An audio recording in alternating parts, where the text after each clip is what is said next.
Hello everyone, welcome to my class. இன்னைக்கு கிளாஸ்ல நாம பார்க்க போற topic Can the Subaltern Speak by Gayathri Chakravorty Spivak. This is a prescribed syllabi for second PG students in core 10 writings of the marginalized. இது பாத்தீங்கன்னா unit 3ல உங்களுக்கு ஒரு topic அமைஞ்சிருக்கு. Before we enter into the class, a kind request, நம்ம channel என்ன subscribe பண்ணலைன்னா subscribe பண்ணுங்க, உங்க ஃப்ரெண்ட்ஸ்க்கு ஷேர் பண்ணுங்க, சஜஸ்ட் பண்ணுங்க. Thank you. So with a small introduction, let us get into the class. This introduction is on Spivak. Gayathri Chakravorty Spivak is an Indian scholar, literary theorist and feminist critic. So ஒரு multi-talented personality அவங்கள பார்க்குறோம். She is a university professor. அவங்க ப்ரொஃபஸராகவும் இருக்காங்க Colombia யூனிவர்சிட்டியில். She is considered one of the most influential post-colonial intellectuals. அவங்க ஒரு post-colonial critic. நிறைய speeches, அவங்களோட ரைட்டிங்ஸ் எல்லாம் post-colonial identity அந்த crisis அதை பற்றி நிறைய இருக்கும். Spivak is best known for her essay Can the Subaltern Speak. So நம்ம படிக்க போகிற இந்த essay தான் அவங்களோட ரொம்ப ஃபேமஸான ஒரு essay. This was published in the year 1988. Okay. அதுக்கப்புறம் she has also done a translation of an introduction to Jacques Derrida's De la Grammatology.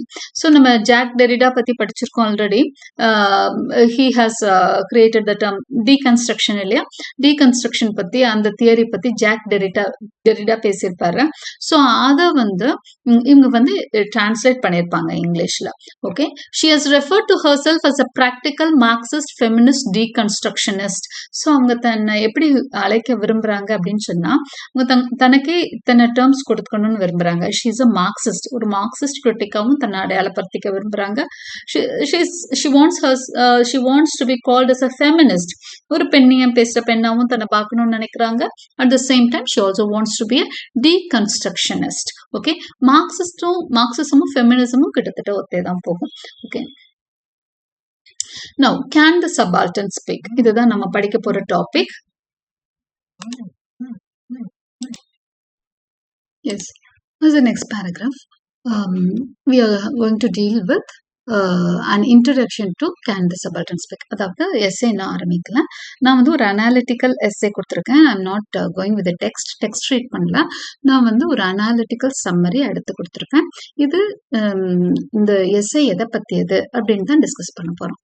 Can the Subaltern Speak by Gayathri Chakravorty Spivak discusses if the marginalized group can have their voice in dominant social historical narratives. அதாவது காயத்ரி ஸ்பிவக் அவங்களோட இந்த ஒர்க்ல can the subaltern ஸ்பீக்ல என்ன discuss பண்றாங்க அப்படின்னா, if the marginalised group, மார்ஜினலைஸ்ட்னா யாரு? ஒரு சொசைட்டில சப்ரஸ்ட் பீப்புள்னு சொல்றாங்கன்னா அவங்க த மார்ஜினலைஸ்ட் குரூப். ஆனா அவங்க இதை போஸ்ட் கொலோனியல் கான்டெக்ட்ல தான் பேசுவாங்க. போஸ்ட் கொலோனியல் கான்டெக்ட்ல பாத்தீங்க அப்படின்னு சொன்னா யூரோப்பியன் பவர்ஸ் எல்லாம் சென்டர் ஆயிடுவாங்க. இந்த colonised countries, okay, colonial masters சென்டர்ல இருப்பாங்க. அவங்கதான் பவர்ல இருக்கிறவங்க. நம்மள மாதிரி கண்ட்ரிஸ், இந்தியால இருக்க எல்லாருமே என்னவாயிருவோம்? மார்ஜினலைஸ்ட் ஆயிடுவோம். ஓகே. ஸோ இந்த இதுல அப்படிதான் மென்ஷன் பண்றாங்க.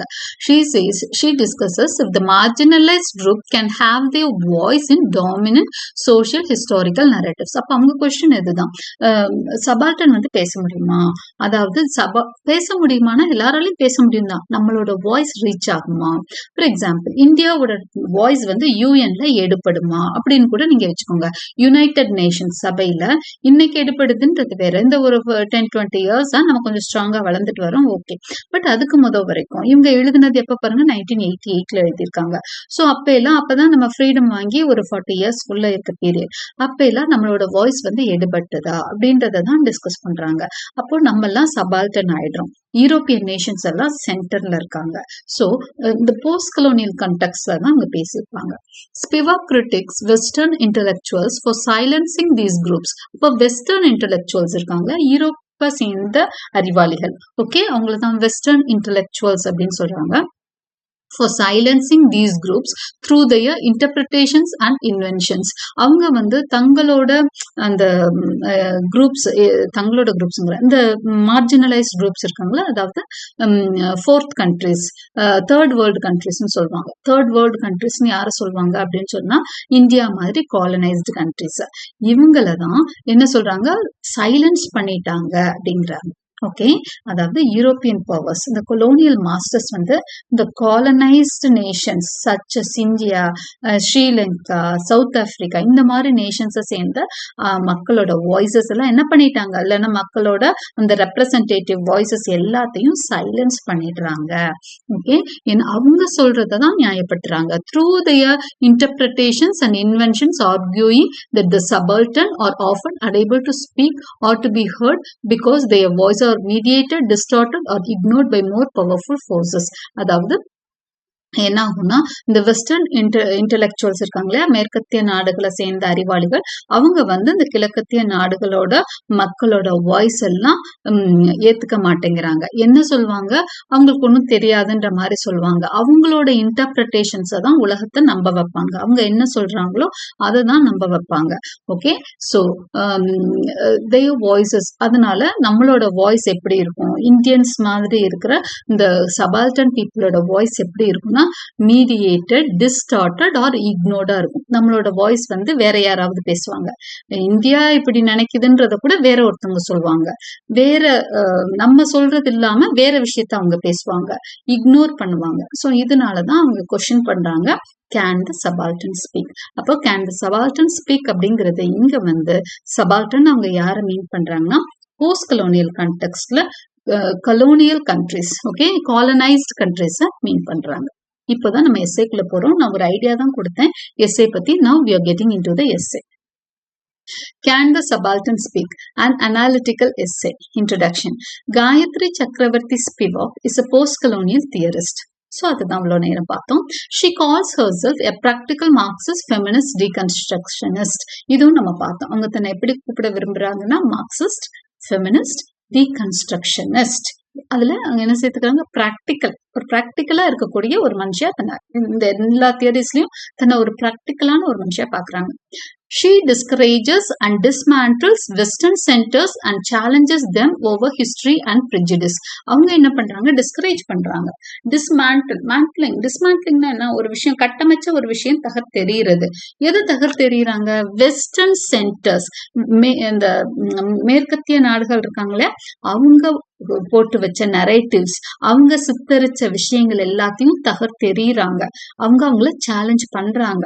She considers postmodernism as politically contradictory and ambivalent. அவங்க postmodernist theory-யை எதிர்க்கிறாங்க. In the text Can the Subaltern Speak, she tries to overthrow the binary opposition between subject and object, self and other, Occident and Orient, center and marginal, and the majority and minority. அப்போ இவங்க வந்து binary opposition, அதாவது ஒரு இடத்துல வந்து margin இருந்தாதான் centre இருக்கும். ரெண்டு ஆப்போசிட் ஃபோர்ஸஸ் எல்லா இடத்துலயுமே இருக்கும், சென்டர், மார்ஜின், ஆக்சிடென்ட், ஓரியன்ட். அதாவது அவங்க என்ன சொல்லுவாங்க அப்படின்னா, நாங்கெல்லாம் சிவிலைஸ்ட், நீங்களாம் அன்சிவிலைஸ்ட், நாங்கெல்லாம் ஆக்சிடென்ட், நீங்களாம் ஓரியன்ட். இந்த மாதிரி நிறைய நரேட்டிவ் செட் பண்ணி வச்சிருப்பாங்க. இதை பத்தி இன்னும் உங்களுக்கு பெட்டர் அண்டர்ஸ்டாண்டிங் வேணும்னா, நம்ம ஆல்ரெடி வந்து போஸ்ட் கலோனியல் தியரிஸோட ஃபர்ஸ்ட் யூனிட்டும் சபால்டன் மார்ஜினலைஸ் லிட்ரேச்சரோட ஃபர்ஸ்ட் யூனிட்லயும் நிறைய விஷயம் இதெல்லாம் பத்தி பேசியிருக்கோம். Okay, self, other, occident, orient, centre, margin இதெல்லாம் பத்தி பேசியிருக்கோம். அதெல்லாம் தெரிஞ்சு வச்சிருந்தீங்கன்னா இது நல்லாவே புரியும். மெஜாரிட்டி, மைனாரிட்டி, இது எல்லாமே இருக்குல்ல, இந்த பைனரி அப்போசிஷன்ஸ், இது எல்லாத்தையும் தகர்த்தெறிகிறாங்க. இதெல்லாம் தகர்த்தெறியணும்னு தான் அவங்க பேசுறாங்க. She introduces the question of gender difference in the work. அதே மாதிரி ஒரு ஒர்க்ல வந்து ஜெண்டர் டிஃபரன்ஸ் இருக்கும். எல்லா இடத்துலயும் பாத்தீங்கன்னா ஆண் பெண் பேதம் இருக்கும் எல்லா வேலைகளையும். அதையும் கொஸ்டின் பண்றாங்க இந்த எஸ்ஸேல. யாரு அப்படின்னு சொன்னா நம்ம காயத்ரி சக்கரவர்த்தி ஸ்பிவாக். The term subaltern. இப்போ அந்த subaltern termக்கான மீனிங்கை பார்த்துட்டு நம்ம எஸ்ஸேக்குள்ள போலாம். In its original military sense, subaltern refers to a junior officer or someone in a subordinate position. The subaltern term வந்து யாருக்கு யூஸ் பண்ணப்பட்டது அப்படின்னு சொன்னா, மிலிட்ரியில யூஸ் பண்ணப்பட்ட ஒரு டேர்ம். கேப்டனுக்கு கீழே வேலை பார்ப்பாங்க இல்லையா, சாதாரண சோல்ஜர்ஸா இருப்பாங்க, இல்லைன்னா கீழ்நிலை வேலையில இருக்கிறவங்க எல்லாத்தையும் சபால்டன் சொன்னாங்க. ஸோ மிலிட்ரியில தான் இந்த வார்த்தை முதல் யூஸ் பண்ணப்பட்டது, சபால்டன்ற வார்த்தை. This term is adopted by Antonio Gramsci in இவர் மார்க்சிஸ்ட் தியரிஸ்ட். அடுத்து மார்க்சிஸ்ட் தியரிஸ்ட் ஒருத்தர், இவர் யாரு, ஆண்டோனியோ. இவர் ரொம்ப ஃபேமஸான மார்க்சிஸ்ட் தியரிஸ்ட். ஓகே, அவர் என்ன பண்றாருன்னா இந்த வார்த்தையை யூஸ் பண்றாரு. யாருக்காக யூஸ் பண்றாரு, to refer to those groups in society who are subject to the hegemony of ruling classes. Okay, அவங்க யாருக்கு யாரை நோக்கி இந்த வார்த்தையை யூஸ் பண்றாருன்னா சொசைட்டில பவர் ஸ்ட்ரக்சருக்கு கீழே இருக்கிறாங்களா, ஓகே, ஒரு டாமினண்டான பவர் ஸ்ட்ரக்சருக்கு கீழே இருக்கிறவங்கள, அடிமட்டத்துல இருக்கிறவங்க இல்லைன்னா பாதிக்கப்பட்டவங்கள, சப்ரஸ்ட் பீப்புளுக்கு இவர் கொடுக்கிற டேர்ம் சபால்டன். ஓகே, இப்போ நம்ம 2 டேர்ம் பார்த்துட்டோம். என்ன பார்த்துட்டோம்? ஒரிஜினல் சென்ஸ்ல மிலிட்டரி சென்ஸ்ல அதை யூஸ் பண்ணாங்க. அடுத்து மார்க்சிஸ்ட் தியரிஸ்ட் அதை எப்படி மீன் பண்ணாரு? ஒரு சொசைட்டில சப்ரஸ்ட் பீப்புள சபால்டன்னு சொன்னாரு. Subaltern classes may include peasants, workers and other groups denied access to hegemonic power. அப்போ அந்த பெரிய டாமினன்ட் பவருக்கு யாரெல்லாம் ரெஃப்யூஸ் பண்ணப்படுறாங்களோ அவங்களெல்லாம் சபால்டன் கிளாஸஸ் சொல்றாங்க. ஹெகேமனி பத்தியும் நம்ம படிச்சிருப்போம். அந்த டாமினன்ட் கிளாஸ் தான் ஹெகேமனி அப்படின்னு சொல்லியிருப்போம். ஸோ சபால்டன் கிளாஸஸ் அப்படிங்கிறது யாரெல்லாம்னா பெசன்ட், சாதாரண மக்கள், ஒர்க் பண்றவங்க, டெய்லி வேஜஸ் போறவங்க, ஒரு சாதாரண ஆபீசரா இருக்கிறவங்க, இவங்க எல்லாம் சபால்டன் அப்படின்னு அவர் சொல்றாரு. இப்போ ஸ்பிவாக் சபால்டன் யார சொல்றாங்க அப்படின்னு சொன்னா, according to Spivak, subaltern is the term, she uses the term to those who belong to third world countries. நான் சொன்னேன் இல்லையா, third world countries term use பண்ணேன் ஆல்ரெடி. தேர்ட் வேர்ல்டு கண்ட்ரிஸ்னா இந்தியா மாதிரி கண்ட்ரிஸ். ஃபர்ஸ்ட் வேர்ல்டு கண்ட்ரி அப்படின்னு நீங்க எதை பார்ப்பீங்கன்னா, America, England, இதெல்லாம் ஃபர்ஸ்ட் வேர்ல்டு கண்ட்ரி. ரஷ்யா மாதிரி கொஞ்சம் செகண்ட் பவர்ஃபுல்லா இருக்கிறதெல்லாம் செகண்ட் வேர்ல்டு கண்ட்ரிஸ். நம்ம கொலோனியல் அந்த இதுக்குள்ள இருந்தவங்க, காலனி ஆதிக்கத்தின் கீழே இருந்து இப்ப சுதந்திரம் பெற்று ஓரளவுக்கு வளரும் நிலையை நோக்கி போறோம் இல்லையா, நம்மள தேர்ட் வேர்ல்டு கண்ட்ரிஸ் சொல்லுவாங்க. அப்புறம் ஃபோர்த் வேர்ல்டு கண்ட்ரியும் இருக்கு. Indigenous people, tribal people fourth world அப்படின்னு சொல்லுவாங்க. இதுல நம்ம எல்லாம் தேர்ட் வேர்ல்டுக்குள்ள வருவோம். அப்போ she says that we are called as subaltern. So இவங்க ஒரு சொசைட்டிக்குள்ள பிரிவினைய சபால்டன் சொல்லல. நம்ம ஸ்பிவாக் இந்த எஸ்ஸேல she is talking that all third world countries are called as subaltern people. Excuse me. It is impossible for them to speak up as they are divided by gender, class, caste, religion and other narratives. Region, religion and other narratives. அவங்க என்ன சொல்றாங்கன்னா, இந்த மக்கள் எல்லாம், இந்த third world கண்ட்ரீஸ்ல இருக்க மக்கள் எல்லாம் தங்களுக்குள்ள நிறைய பிரச்சனைகளோட இருக்கிறாங்கன்னு சொல்றாங்க. நிறைய அவங்களுக்குள்ளேயே நிறைய பிரிவு இருக்குன்றாங்க. இப்ப இந்தியாவுக்குள்ள பாருங்க எத்தனை விதமான டிவிஷன்ஸ் இருக்கு. நம்ம எல்லாம் டிவைடட், யுனைட்டட்ன்றதை விட நம்ம எதுல ஒற்றுமையா காண்போம்னா யூனிட்டி இன் டைவர்சிட்டி தான். அவ்வளோ டைவர்சிட்டி இருக்கும், நிறைய பிரிவு இருக்கும். என்னென்ன பிரிவு எல்லாம் சொல்றாங்க? ஜெண்டர்ல பிரிஞ்சிருப்போம், கிளாஸ்ல பிரிஞ்சிருப்போம், upper class, lower class, caste, ஆயிரக்கணக்கான கேஸ்ட் இருக்கும். ரீஜியன், வடநாட்டுக்காரன், தென்னாட்டுக்காரன் பிரிஞ்சிருப்போம். ரிலிஜன், இஷ்டத்துக்கு ரிலிஜன் கடிச்சுப்போம். அண்ட் அதர் நரேட்டிவ்ஸ், நிறைய விஷயங்கள்னால நம்ம பிரிஞ்சு கிடக்கும். நம்ம மட்டும் இல்ல, தேர்ட் வேர்ல்ட் கண்ட்ரிஸ் எல்லாத்துலயும் இந்த பிரச்சனை இருக்கு. These divisions to not allow them to stand up in unity. இந்த பிரிவினைனால நம்ம யுனைட்டடா நிக்க முடியல. ஓகே, நம்மளுக்கான வாய்ஸ ரைஸ் பண்ண முடியல அப்படின்னு சொல்றாங்க. இந்த சபால்டன் டேர்ம் மூலமா ஸ்பிவாக் இதை சொல்றாங்க. அடுத்து அண்டர்ஸ்டாண்டிங் த சபால்டன், இன்னும் கொஞ்சம் விவரிக்கிறாங்க, அதிகமா விளக்கம் கொடுக்கறாங்க. The term subaltern as used by Gayathri Spivak refers to marginalized groups in third world countries who are unable to speak or be heard due to divisions based on gender, class, caste, region and religion. இப்ப நம்ம பார்த்த அதே விஷயம் தான் திரும்பவும் இங்க சொல்லப்பட்டிருக்கு. இந்த தேர்ட் வேர்ல்ட் கண்ட்ரீஸ்ல இருக்க மக்கள் ரொம்ப பிரிஞ்சு கிடக்கிறதுனால அவங்களால அவங்களோட வாய்ஸை ரைஸ் பண்ண முடியல. வாய்ஸை ரைஸ் பண்ண முடியலன்னா என்ன அர்த்தம்னா, அவங்க வாய்ஸை ஓங்கி ஒலிக்க செய்ய முடியவில்லை. நம்ம கண்ட்ரிக்குள்ளேயே நிறைய நம்ம உள்ளுக்குள்ள அடிச்சுக்கிட்டு இருக்கிறதுனால நம்ம இப்போ அட்மினிஸ்ட்ரேட்டர்ஸ் இங்க இருக்க பாலிடிக்ஸ் பண்ணதான் சரியா இருக்கு. ஜியோ பாலிடிக்ஸ் அவங்களால பண்ண முடியல. உலக நாடுகளுக்கு மத்தியில நம்மளால வாய்ஸ் ரைஸ் பண்ண முடியலங்கிறாரு. Spivak critics the application of universal, இதெல்லாம் 1988ல. இப்போ சிச்சுவேஷன் சேஞ்ச் ஆயிருக்கிறது அப்படிங்கறதான் உண்மை. பட் இது இங்க எழுதி இருக்கிறது 1988ல. Okay, Spivak critiques the application of universal frameworks in investigating other cultures. இப்போ அவங்க என்ன கிரிட்டிசைஸ் பண்றாங்கன்னா, யூனிவர்சல் ஃப்ரேம்வொர்க் வச்சிருக்கிறாங்க. என்னன்னா, ஒவ்வொரு கல்ச்சருக்கும் அவங்க யூனிவர்சலா, அதாவது எல்லாருக்கும் பொதுவான ஒரு விஷயத்த வச்சு ஒரு அதாவது அதர்னா அவங்க வந்து தங்களை செல்ஃப்னு சொல்லுவாங்க, நம்மள அதர்னு சொல்லுவாங்க. செல்ஃப்னா யூரோப்பியன்ஸ், அமெரிக்கன்ஸ்.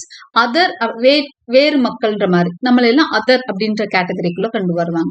இந்த அதர்ஸ்க்கு எல்லாமே அவங்க ஒரு ஃப்ரேம் ஒர்க் வச்சிருப்பாங்க. இவங்களை இந்த கண்ணாடி வச்சுதான் பார்க்கணும். இந்த கண்ணாடி என்னன்னா அவங்கள ஒரு ஒரு விஷயத்த வந்து செட் பண்ணிடுவாங்க. இவங்க இப்படித்தான் இருப்பாங்க, அதனால அவங்கள அப்படித்தான் ட்ரீட் பண்ணணும்ட்டு ஒரு யூனிவர்சலா ஒரு ஃப்ரேம் ஒர்க் வச்சிருப்பாங்க. அது மூலமா நம்மள இன்வெஸ்டிகேட் பண்ணுவாங்க. அப்போ பாருங்க, நம்மளுக்கு வந்து சவுத் ஆப்பிரிக்கால எப்படி இருப்பாங்கன்னு தெரியாது, அந்த மக்களோட கல்ச்சர் தெரியாது. பாகிஸ்தான்ல எப்படி இருக்கும் நிலைமைன்னு தெரியாது, நைஜீரியால எப்படி இருக்கும்னு தெரியாது, காங்கோல எப்படி இருப்பாங்கன்னு தெரியாது, வெஸ்ட் இந்தியால எப்படி இருப்பாங்க, இது எல்லாமே தெரியாது. அவங்க கல்ச்சரை பத்தி தெரியாது. ஆனா அவங்க என்ன சொல்லுவாங்கன்னா, இவங்க எல்லாத்துக்கும் அவங்க வந்து நம்ம எல்லாரையும் ஒரே மாதிரி ட்ரீட் பண்ணுவாங்க. அப்போ நம்ம வந்து அவங்களோட பெட்டரா இருக்கலாம், சில விஷயங்கள்ல இறங்கி போயிருக்கலாம், அவங்க நம்மளை விட பெட்டரா இருக்கலாம். ஸோ நிறைய சேஞ்சஸ் இருக்கும் நம்ம கல்ச்சருக்கும் அவங்க கல்ச்சருக்கும். ஆனா வெஸ்டர்னர்ஸ் என்ன பண்ணுவாங்கன்னா, நம்ம எல்லாரையும், இந்த தேர்ட் வேர்ல்டு கண்ட்ரிஸ் எல்லாத்தையும் ஒரே கண்ணோட்டத்தோட தான் பார்ப்பாங்க. இததான் ஸ்பிவாக் வந்து கிரிட்டிக் பண்றாங்க, கொஸ்டின் பண்றாங்க. அண்ட் ஸோ இந்த கல்ச்சர்ஸ் இதை பத்தி பேசுறப்பதான் she uses the Indian practice of sati as an example. Sati பத்தியும் பேசுவாங்க. சதி பத்தி நீங்க கேள்விப்பட்டிருப்பீங்கன்னு நினைக்கிறேன், அதை நம்ம பின்னாடி பார்ப்போம். சதிங்கிறது வந்து ஒரு பிராக்டிஸ், நீங்க ஹிஸ்டரியில படிச்சிருப்பீங்க. இந்தியன் பிராக்டிஸ், அது வந்து நார்த் இந்தியால நிறைய இந்தியன் விமன், ஓகே, நிறையனா ஒரு ஒரு ஒரு சில குரூப்ஸ்ல ஒரு சில இடத்துல என்ன பண்ணுவாங்க அப்படின்னு சொன்னா, when husband is dead, okay, when a husband dies or when a husband is dead, the women should also die with himன்ற மாதிரி அவங்களும் அந்த ஃபியூனரல் பயர்ல அவங்கள போய் போட்டுருவாங்க. அந்த எரிஞ்சிட்டு இருக்கும் இல்லையா பாடி, ஹஸ்பண்ட் முன்னாடி இறந்துட்டாருன்னா ஒய்ஃபையும் அந்த ஃபயரோட சேர்த்து கட்டி வச்சு எரிச்சிருவாங்க. இந்த ஒரு பிராக்டிஸ் தான் சதி அப்படின்னு சொன்னாங்க, ரைட்? இந்த பிராக்டிஸையும் இங்க வந்து இந்த பிராக்டிஸ் வந்து இப்போ ஃபார் எக்ஸாம்பிள் இந்த கல்ச்சர் இங்கே தானே இருக்கு, மற்ற இடத்துல எங்க இருக்கு, அப்போ யூனிவர்சல் ஃப்ரேம் ஒர்க் இதுக்கு எப்படி கொண்டு வருவீங்கன்னு கேட்கறாங்க. And introduces gender and sexual difference as crucial elements in subaltern identity. அது மட்டும் இல்ல, சபால்டன் ஐடென்டிட்டியில ஜெண்டர் பத்தி இந்த டிஃபரன்ஸ் எல்லாம் வேற நிறைய இருக்கும் அப்படின்னு அதை பத்தியும் நிறைய பேசுறாங்க. ஏன்னா ஒவ்வொரு கல்ச்சர்லயும் ஒவ்வொரு கண்ட்ரிலையும் வித்தியாசமான ஜெண்டர் டிஃபரன்சஸ் இருக்கும்னு. The term was originally coined by Antonio Gramsci to describe unorganized masses that needed to be politicized for a workers' revolution. Okay, இதை நம்ம ஸ்கிப் பண்ணிடுறோம். So okay, she has mentioned it. Okay, the term அவங்க பேசுறது வந்து the universal frameworks பத்தி. Okay,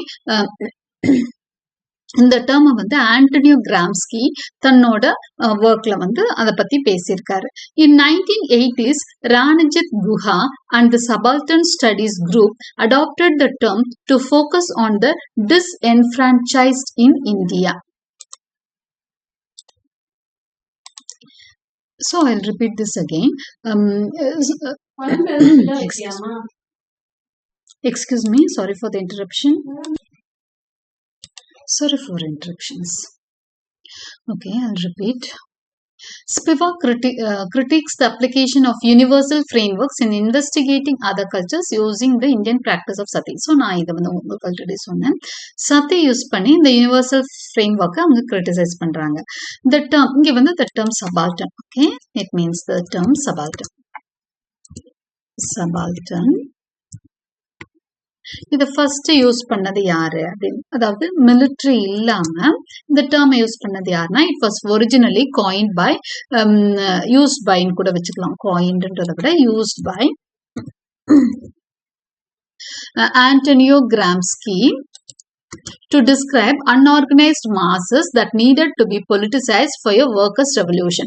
ஒரு workers revolutionக்கு, அதாவது மக்கள் வந்து ஏதோ ஒரு புரட்சி பண்றாங்க, ஒர்க்கர்ஸ் இருக்காங்களே அவங்களுக்காக தான் இந்த மார்க்சிஸ்ட் நிறைய பேசியிருப்பாங்க. இந்த workers revolutionல அவங்க தங்களுக்கு என்ன வேணும், ஒரு வாய்ஸ் வேணும். எங்களோட அந்த அன்ஆர்கனைஸ்ட் மாசஸா இருக்காங்க, அவங்கள வந்து அந்த காமன் பப்ளிக்குன்னு ஒரு வாய்ஸே இல்லாம இருக்கு, ஒரு ரெப்ரசன்டேட்டிவே இல்லாம இருக்கு. ஸோ அவங்க வந்து என்ன பண்றாங்க, சண்டை போடுறாங்க. அப்ப அவங்கள மென்ஷன் பண்ணதான் ஆண்டனியோ கிராம்ஸ்கி ஃபர்ஸ்ட் டைம் சபால்டன்ற வேர்ட் வந்து யூஸ் பண்ணியிருக்காரு அவரோட புக்ல.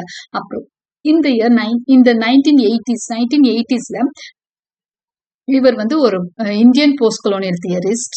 யாருன்னா Ranajit Guha.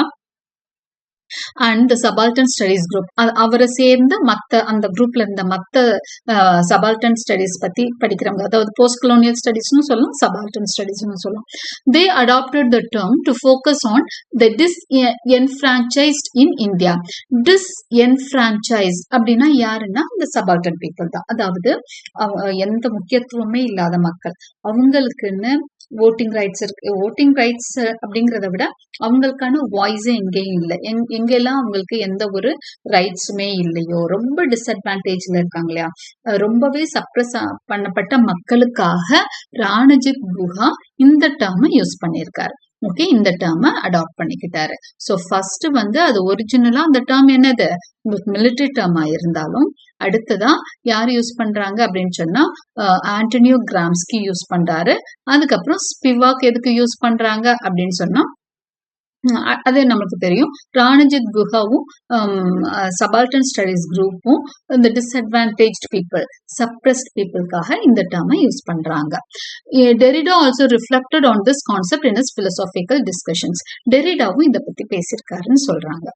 இண்டிஜெனுவஸ் groups and constructed truths. அடுத்ததா இவங்க என்ன பேச போறாங்கன்னா இந்த பிராக்டிஸ் ஆஃப் சதி பத்தி பேச போறாங்க.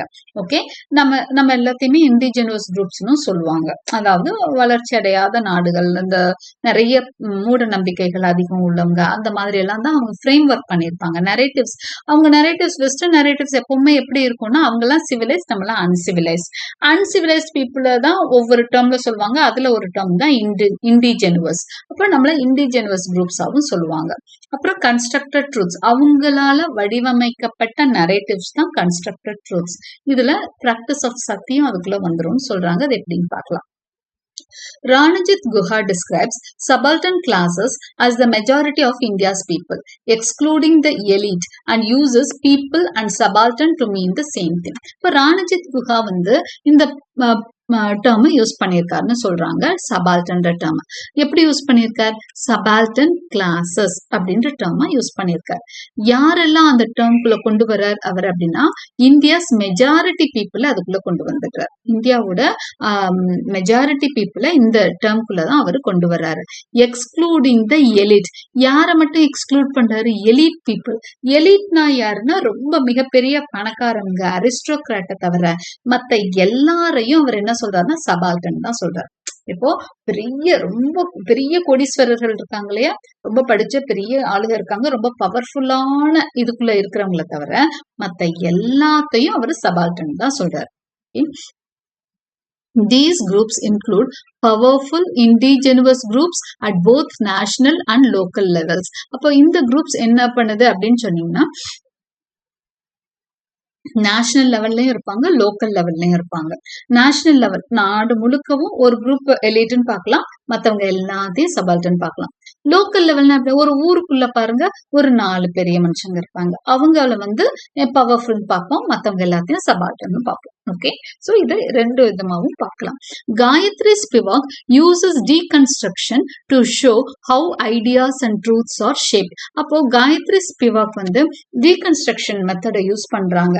எப்படி உண்மைகள் அப்படியே நம்ம இது பண்ணி பார்த்தோம்னா டீகன்ஸ்ட்ரக்ட் பண்ணி பண்ணி பாக்குறப்போ அங்க வேற விதமான உண்மைதான் இருக்கும், நம்ம நினைக்கிற உண்மை உண்மையான உண்மையா இருக்காதுன்னு சொல்ல வர்றாங்க. Okay, she criticizes how western ideas often dominate. இந்த ட்ரூத் எல்லாம் வடிவமைக்கிறதுல வெஸ்டர்ன் கல்ச்சர்ஸ் பெரிய ஆளுங்க, அவங்க நரேட்டிவ்ஸ் நிறைய செட் பண்ணுவாங்க. இப்படிதான் ஃபார் எக்ஸாம்பிள் பாருங்களேன், ரொம்ப நாளா பிபிசில இந்தியான்னு காமிச்சோன்னு அவங்க என்ன தெரியுமா பண்ணுவாங்க, பாம்பாட்டிகளை அப்புறம் ஸ்லம் ஏரியாவை காமிச்சு இந்தியா பேரை போடுவாங்க. அப்போ வெஸ்டர்ன் கண்ட்ரீஸ்க்கெல்லாம் என்ன மாதிரி ஒரு திங்கிங் இருக்கும்னா இந்தியானா ஸ்லம்மா இருக்கும், அங்க நிறைய பேர் இந்த பாம்பாட்டிகள் இருப்பாங்க அப்படின்ற மாதிரி நினைச்சுப்பாங்க. ஓகே, பிபிசி ரொம்ப காலமா அப்படிதான் பண்ணாங்க. அதே மாதிரி இன்னைக்கும் பாருங்க, நம்மளுக்கு ஆப்பிரிக்கன் கண்ட்ரீஸ்னா நம்மளுக்கு என்ன ஞாபகம் வரும், டான்ஸ் ஆடுற அந்த விதவிதமா கலர் கலரா ட்ரெஸ் போட்டு தலையில முண்டாஸ் மாதிரி கட்டிட்டு டான்ஸ் ஆடுற மக்களை தான் நம்மளுக்கு தெரியும்.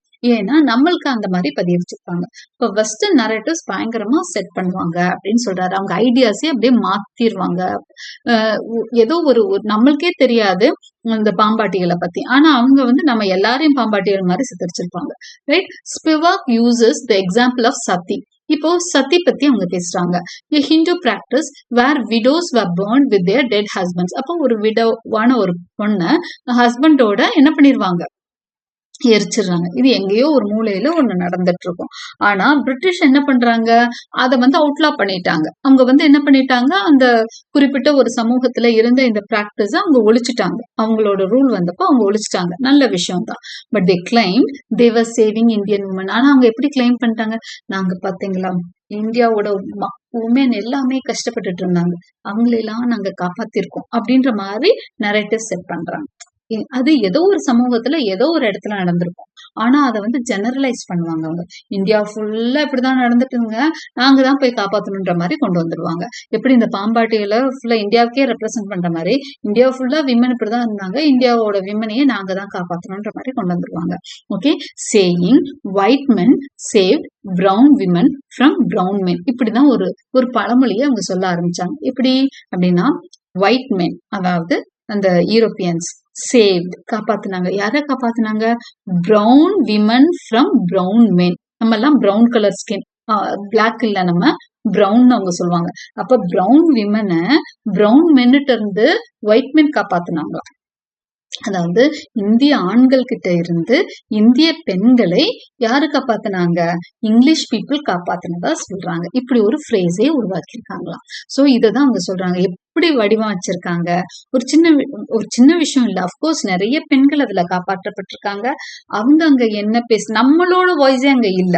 ஓகே, அவங்கதான் அங்க கன்ஸ்ட்ரக்ட் பண்றாங்க. ட்ரூத்தையே கன்ஸ்ட்ரக்ட் பண்ணது அங்க பிரிட்டிஷ் தான். ஓகே, ஒரு சமூகத்துல நடந்த ஒரு விஷயத்த ஜெனரலைஸ் ஆக்கி இந்தியா ஃபுல்லா அப்படி நடந்ததா கொண்டு வந்து சத்திய என்ன பண்றாங்க, மத்த நாட்டுக்கு கொண்டு போறப்ப இப்படி சொல்றப்போ மத்தவங்க எப்படி நினைப்பாங்க, ஓ இந்தியா ஃபுல்லா அப்படிதான் நடந்திருக்கும் போல, இங்கிலீஷ் பீப்புள் போய் தான் அங்க பெண்களே காப்பாற்றப்பட்டாங்கன்ற மாதிரி ஆயிடும். This made the British look civilised and Indians seem barbaric justifying British rule. அப்ப என்ன தெரியும், வெளியில இருந்து பார்க்கிறவங்களுக்கு இந்தியன்ஸ் பார்பரிக் பீப்புள், காட்டு மிராண்டிங்க, ஹஸ்பண்ட் இருந்தா ஒய்ஃபையும் சேர்ந்து எரிச்சிருவான்களாமே பொதுப்படை ஆகும். ஓகே, சோ அப்ப மக்கள் எல்லாம் ஓ பிரிட்டிஷ் ரூல் நல்லது. ஏன்னா இதனாலதான் மார்க்ஸ் சொல்றோம் இல்லையா, மார்க்ஸே என்ன சொல்லியிருப்பாரு அப்படின்னு சொன்னா நியாயப்படுத்தி பேசியிருப்பாரு. ஏன்னா இவங்க இந்த மாதிரி நரேட்டிவ் தான் செட் பண்ணிட்டு இருக்காங்க.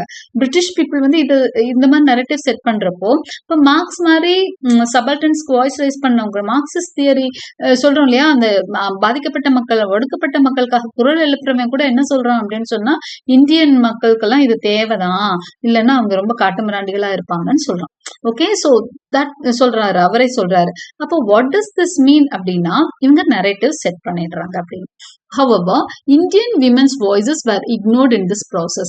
அது மட்டும் இல்ல, இந்தியன் விமனோட ஃபீலிங்ஸ், அவங்களோட வாய்ஸ் எல்லாம் நமக்கு என்னன்னே தெரியாது. அவங்க என்ன பேசுறாங்களோ அதுதான் உண்மைன்ற மாதிரி ஆயிடுது.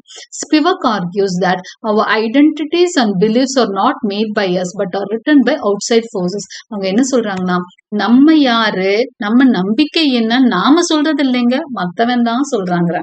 சோ அதனாலதான் இந்த போஸ்ட் கலோனியல் கண்டெக்ஸ்ட்ல தான் கேன் தி சபால்டன் ஸ்பீக் அப்படி எழுதியிருக்காங்கன்றது அதனாலதான் சொல்றேன்.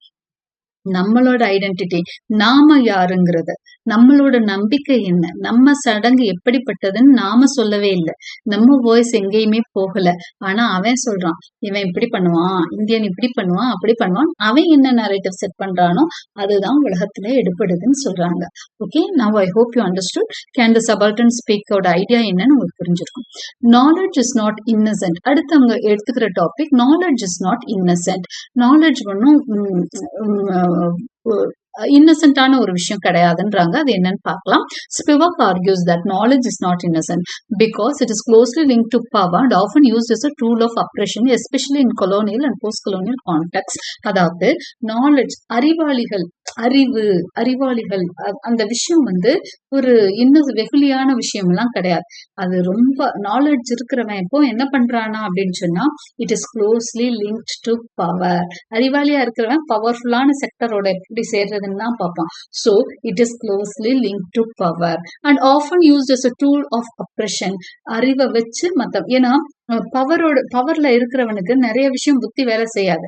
அப்போ இந்த அறிவாளிகளை தேடிதான் போவான். இந்த அறிவை வச்சுட்டு தான் அப்ரெஸ் பண்ணுவான். காமன் பீப்புளை எப்படி அப்ரெஸ் பண்ணணும், எப்படி வந்து சப்ரெஸ்டா வச்சிருக்கணும், அவனை எப்படி அடக்கி வச்சிருக்கணும்னு சொல்லிட்டு அவனுக்கு ஐடியா தர்றதெல்லாம் அந்த நாலேஜபிள் பீப்புள் தான். ஓகே, ஸோ அதனாலதான் என்ன சொல்றாங்க, நாலேஜ் இஸ் நாட் இன்னசென்ட் அப்படின்னு சொல்றாங்க. Okay, especially in colonial and post colonial contacts இது வந்து ரொம்ப முக்கியமா சொல்றாங்க. இந்த பவர்ல இருக்கிறவங்க எல்லாமே நாலேஜான பர்சன்ஸை வச்சுதான் நிறைய விஷயங்கள் செய்வாங்க. Okay, she believes that understanding this helps challenge dominant ideas and give space to silenced voices. Okay. இது என்ன சொல்ல வரன்னு நம்ம புரிஞ்சுட்டோம்னா எப்படி டாமினன்ட் ஐடியாஸ் வருது ஒவ்வொரு இந்த மாதிரி போஸ்ட் கொலோனியல் கண்ட்ரீஸ்ல நமக்கு புரிஞ்சுக்கலாம். எதனால மக்கள் வந்து ஒடுக்கப்பட்டிருக்காங்க, ஏன்னா அந்த நாலேஜ் மூலமா தான் அப்படின்னு சொல்றாங்க. Spivak criticises thinkers like Foucault and Deleuze for committing epistemic violence by imposing Eurocentric knowledge into third world countries. அடுத்து அவங்க யாரெல்லாம் கிரிட்டிசைஸ் பண்றாங்கன்னா ஃபூகோ அப்படிங்கிற ஒரு தியரிஸ்டையும் டெல்யூஸ் அப்படிங்கிற தியரிஸ்டையும். எதனாலனா அவங்க வந்து யூரோசென்ட்ரிக் நாலேஜை புகுத்துறாங்க. எது மூலமா? Third world கண்ட்ரிஸ்குள்ள. யூரோசென்ட்ரிக்னா என்ன? இங்கிலாந்து, அதாவது யூரோப்பியன்ஸை சென்டரா வச்சு தியரிஸ் ஏற்படுத்துறது. இந்த மாதிரி தியரிஸ் எல்லாம் கொடுத்து இவங்கெல்லாம் ஒரு மாதிரி வயலன்ஸ் தான் ஒரு விதமான வயலன்ஸ் தான் இந்த உலகத்துக்குள்ள கொண்டு வந்திருக்காங்கன்னு சொல்றாங்க. She sees Western academic thought as being created to serve Western economic interests. So அவங்க என்ன சொல்றாங்கன்னா, இந்த வெஸ்டர்ன் தியரிஸ்ட், வெஸ்டர்ன் இன்டெலெக்சுவல்ஸ், அதாவது மேற்கத்திய நாடுகளை சேர்ந்த அறிவாளிகள் எல்லாருமே அவங்களோட இன்ட்ரெஸ்ட தான் பாக்குறாங்க. அவங்க நல்லா இருக்கணுங்கிறதுக்காக எதை வேணாலும் பேசுறாங்க. அவங்களோட பெனிஃபிட்ஸ்க்காக தான் அவங்க பேசுறாங்கன்னு சொல்றாரு. Treating knowledge as a commodity export to the world. அப்போ அவங்க தானே விதைக்கிறாங்க. இந்த அறிவாளிகள் எல்லாம் சேர்ந்து நாலேஜையே வித்தியாசமா கொண்டு வந்துடுறாங்க. அதனாலதான் நாலேஜ் இஸ் நாட் இன்னசென்ட் அப்படின்னு சொல்றாங்க. நாலேஜ் அவங்க என்ன பண்றாங்க? பவர்ஃபுல் டூலா வச்சுக்கிறாங்க. ஒடுக்கப்பட்ட மக்களை மேலும் ஒடுக்கிறதுக்கு ஒரு ஆயுதமா பயன்படுத்துறாங்கன்னு சொல்றாங்க. That is why she calls knowledge is not innocent. This western knowledge shapes our identities, making Europe the ideal for third world people. So இந்த நாலேஜ் மூலமா என்ன பண்றாங்க? வெஸ்டர்ன் கண்ட்ரிஸ் எல்லாம் இந்த சபால்டன் கண்ட்ரிஸ் இருக்குல்ல, நம்மள மாதிரி தேர்ட் வேர்ல்ட் கண்ட்ரிஸ் எல்லாத்தையும் அடக்கி வைக்கிறாங்க. ஓகே, யூரோப்பை தான் ஐடியல் கண்ட்ரிஸ் அப்படின்ற மாதிரி நம்மளுக்கு இன்னுமே நம்ம அப்படிதான் நம்பிட்டு இருக்கோம்.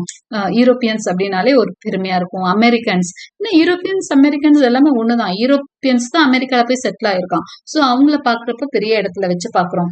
நம்மளையே நம்ம தாழ்த்திக்கிறோம். ஏன்னா அவன் செட் பண்ண நரேட்டிவ் தாங்கிறாங்க. Knowledge according to Spivak always reflects the interest of those who produce it. அப்ப நாலேஜ் அப்படிங்கிறது ஸ்பிவாக்கை பொறுத்த வரைக்கும் யாரு உருவாக்குனாங்களோ அவங்களோட பெனிஃபிட்ஸ்க்கானது தான் அப்படின்னு சொல்றாங்க. Next one, Spivak's critique of leftist thinking. அடுத்து லெஃப்டிஸ்ட் பத்தி பேசுறாங்க. மார்க்சிசம் ஐடியாஸ் பத்தியும் பேசியிருக்காங்க. Spivak uses Marxist ideas to criticise leftist for thinking all the third world people are the same and face the same problems. This view harms subalterns in 3 ways. அவங்க அடுத்ததா எதை பத்தி பேசுறாங்க அப்படின்னு சொன்னா லெஃப்டிஸ்ட் பத்தி சொல்றாங்க. என்ன சொல்றாங்கன்னா, அவங்களோட வியூஸ் வந்து it harms subalterns in 3 ways. Leftist view, இடதுசாரிகள்னு சொல்லுவாங்க இல்லையா, அவங்க வியூ வந்து 3 வழியில சபால்டன்ஸ், அதாவது ஒடுக்கப்பட்ட மக்களை ஹார்ம் பண்ணுதுன்னு சொல்றாங்க. என்னென்னா, it lets outsiders try to fix them. வெளியில இருக்கிறவங்க நம்மளுக்கு என்ன தேவைன்னு அவங்கதான் பேசுறாங்க. நம்மளோட வாய்ஸ் அங்க ரைஸ் ஆகுறதுல அவன் முடிவு பண்றான் நமக்கு என்ன வேணும்ட்டு. அவன் தான் நம்மள ஃபிக்ஸ் பண்றான் அப்படிங்கிறாங்க. which leads to colonialism. அதனாலதான் கொலோனியலிசமே வருதுங்கிறாங்க. It wrongly assumes all subalterns or share the same culture. இந்த லெப்டிஸ்ட்னால தான் எல்லாருக்கும் ஒரே, அவங்க என்னவோ நமக்கு நல்லது செய்யற மாதிரி எல்லாரையும் ஒரே கல்ச்சரோட கொண்டு வர்றாங்க. தேர்ட் வேர்ல்ட் கண்ட்ரிஸ் எல்லாத்தையும் ஒரே கல்ச்சர்ல பாக்குறாங்க. And it makes subalterns depend on Western thinkers to speak for them. இப்போ இதனால என்ன ஆகுதுன்னா, வெஸ்டர்ன் திங்கர்ஸ் என்ன நினைக்கிறோம்னா, நம்மளுக்குன்னு பேச அவன் தான் இருக்கிறான்னு நினைக்கிறோம். ஓகே, வெஸ்டர்னர்ஸே நம்மளுக்காக பேசுறதுக்கு நம்ம அனுமதிக்கிறோம். Instead of letting them speak for themselves. நாம நமக்காக பேசுறது இல்ல, நம்மளுக்காக பேச எவனாவது ஒருத்தன் வரமாட்டானான்னு நினைக்கிறோம். அது மாதிரி ஒரு சுச்சுவேஷன்ல நிறைய நாள் நம்ம இருந்திருக்கிறோம் தான். ஓகே, இன்னைக்கு நம்ம வாய்ஸ் ரைஸ் பண்றோம்னா இன்னைக்கு கொஞ்சம் டெவலப் நேஷன்ஸ்குள்ள வந்துட்டோம், அதனால ரைஸ் பண்றோம். பட் அந்த 1988 பீரியட்ல 1980s எல்லாம் நம்ம வந்து வளரும் நாடாதான் இருந்தோம். நம்மளோட வாய்ஸ் எங்கேயுமே ஈடுபட்டது இல்லை. சோ நம்மளுக்காக எந்த கண்ட்ரி பேசாதுன்னு தான் நம்ம பார்த்துட்டு இருந்தோம். ஓகே. ஸோ யூரோப்பியன்ஸ், அதாவது இந்த வெஸ்டர்னர்ஸ் நமக்காக பேச மாட்டாங்களான்னு தான் பார்த்துட்டு இருந்தோம். அப்போ லெப்டிஸ்ட் ஐடியாலஜி இதெல்லாம் இந்த மாதிரி தப்பான விஷயங்களை தான் உருவாக்குச்சு. நம்மளுக்காக மத்தவனை நம்மளுக்கு என்ன தேவைன்னு அவன் முடிவு பண்ணா, நம்ம எல்லாரும் ஒரே கல்ச்சர், அதாவது தேர்ட் வேர்ல்டு கண்ட்ரிஸ்க்கு எல்லாம் ஒரே கல்ச்சர்ன்ற மாதிரி அவன் முடிவு பண்ணி பேசுறான். அது மட்டும் இல்ல, it makes subalterns depend on western thinkers to speak for them. Western thinkers நம்மளுக்காக பேசணும் அப்படின்னு நம்மள எதிர்பார்க்க வச்சான். Okay, these are some of the problems in leftist ஐடியாலஜின்னு சொல்றாங்க. அப்புறம் இது வந்து அடுத்தது ஸ்பிவாக்ஸ் எக்ஸாம்பிள் ஆஃப் புவனேஸ்வரி பாத்ரி. இது ஒரு சின்ன ஒரு கதை மாதிரி சொல்லி ஒரு எக்ஸாம்பிள் சொல்றாங்க இந்த ஐடியாலஜிக்காக. இந்த என் Spivak highlights the suicide of an ordinary woman Bhubaneswari Bhaduri to show how outside forces affect the subaltern. எப்படி அவுட் சைட் ஃபோர்ஸஸ் எப்படி சபால்டனை அஃபெக்ட் பண்ணுங்கிறதுக்கு ஒரு எக்ஸாம்பிளா ஒரு ஸ்டோரி சொல்றாங்க. மத்தவங்களோட வியூஸ் ஒரு சபால்டனை, அதாவது உனக்காக நீ தான் பேசணும், உனக்காக இன்னொருத்தன் உன் ஃபீலிங்ஸை பேச முடியாது அப்படிங்கறதுதான் இதுக்கு மீனிங். ஓகே, சபால்டன் அவனே தான் அவனோட வாய்ஸை பேசணும், மத்தவன் பேசுனா அது உண்மையான வாய்ஸா இருக்காதுன்றதுதான் இதுக்கான மீனிங். இப்போ புவனேஸ்வரி பாத்ரின்ற அந்த பொண்ணு என்ன ஆகுறாங்கன்னா, she took her own life. அவங்க சூசைட் பண்ணிக்கிறாங்க because she refuse to participate in a mission where she was expected to carry out and act for someone else's cause. ஏன்னா அவங்களுக்கு வந்து ஒரு பிரச்சனை. என்ன பிரச்சனைனா, வேற ஒருத்தர் செய்ய வேண்டிய ஒரு வேலையை வந்து இவங்கள செய்ய சொல்லியிருக்காங்க. அதுல என்ன ப்ராப்ளம்னு தெரியல. அப்ப அவங்க என்ன பண்றாங்க, மத்தவங்களுக்காக ஒரு பழியவோ ஏதோ ஒரு விஷயத்தை இவங்களை வந்து she refused to participate in the mission அப்படின்னு சொல்றாங்க. இன்னொருத்தருக்காக அவங்க செய்யக்கூடிய ஒரு காரியத்துல அவங்க என்ன பண்றாங்க, ரெஃப்யூஸ் பண்றாங்க. she was expected to carry out and act for someone else's cause. மத்தவங்களுக்காக இந்த வேலையை அவங்கள செய்ய சொல்லியிருக்காங்க. ஸோ இப்போ I will detail what happen to Bhubaneswari Bhaduri. Bhubaneswari பாத்ரியோட பிரச்சனை என்னன்னா, இவங்க 1926 தான் ஷி கமிட்டட் சூசைட். அப்போ அவங்களுக்கு என்ன பிரச்சனைனா, அவங்களுக்கு வந்து ஆன்டி கலோனியல் மூவ்மெண்ட்ல இருக்கிறாங்க. அதாவது பிரிட்டிஷ் பீப்புளை அகெயின்ஸ்டா அவங்க ஒர்க் பண்ணிட்டு இருக்காங்க. அவங்களுக்கு வந்து ஒரு ஒரு அசாசினேஷன், ஒரு லீடரை மர்டர் பண்ணல சொல்லி அவங்களுக்கு ஒரு மிஷன் கொடுக்குறாங்க. She refuses to do so. வேற ஒரு காரணத்துக்காக அவங்கள செய்ய மாட்டேன் அப்படின்னு சொல்றாங்க. அப்ப அவங்களுக்கு ஒரு கம்பல்ஷன் இருக்கு, அதை நீ பண்ணியே ஆகணும் அப்படிங்கிற மாதிரி அவங்க மூவ்மெண்ட்ல அவங்க இருந்த அந்த இயக்கத்துல அவங்களுக்கு ஒரு கம்பல்ஷன் இருக்கு. அப்ப இவங்க என்ன பண்றாங்க, instead of killing the other, இன்னொருத்தரை கொள்றதுக்கு பதிலாக தன்னைத்தானே மாய்ச்சிக்கிறாங்க. ஆனா அப்படி தன்னைத்தானே கொள்றதுக்கு அவங்க செலக்ட் பண்றது எப்போனா, ஆஃப்டர் ஷி மென்ஸ்ட்ருவேட்ஸ், அதாவது அவங்களுக்கு அந்த மந்த்துக்கான பீரியட்ஸ் ஆனோன்னு அந்த டேட்ல பண்றாங்க. ஏன் வந்து அதை பண்றாங்க அப்படின்னு சொன்னா, அந்த டைம்ல ஏதாவது ஒரு பொண்ணு வந்து சூசைட் பண்ணிட்டானா ஒரே காரணம் தான் கற்பிச்சாங்க. என்னன்னா, illicit love affair, illegitimate love affair அப்படிங்கிற மாதிரி ஒரு டேர்ம் வந்து கொண்டு வந்துருவாங்க. ஸோ அது இல்லைன்னு ப்ரூவ் பண்றதுக்காக, அவங்க பிரெக்னென்ட் ஆயிட்டாங்க இல்லிசிட் லவ் அஃபேர்ல, அதனாலதான் சூசைட் பண்ணிட்டாங்கன்னு ஒரு கதை சொல்லிடுவாங்க. அதனால அவங்க பயந்துட்டு என்ன பண்றாங்கன்னா, அந்த பீரியட்ஸ் ஆனதுக்கு அப்புறம் அவங்க வந்து தன்னைத்தானே என்ன பண்ணிக்கிறாங்கன்னா, ஷி கமிட்ஸ் சூசைட். ஸோ இந்த எக்ஸாம்பிள் தான் யார் எடுத்துக்கிறாங்க அப்படின்னு சொன்னா, ஸ்பிவாக் எடுத்துக்கிறாங்க.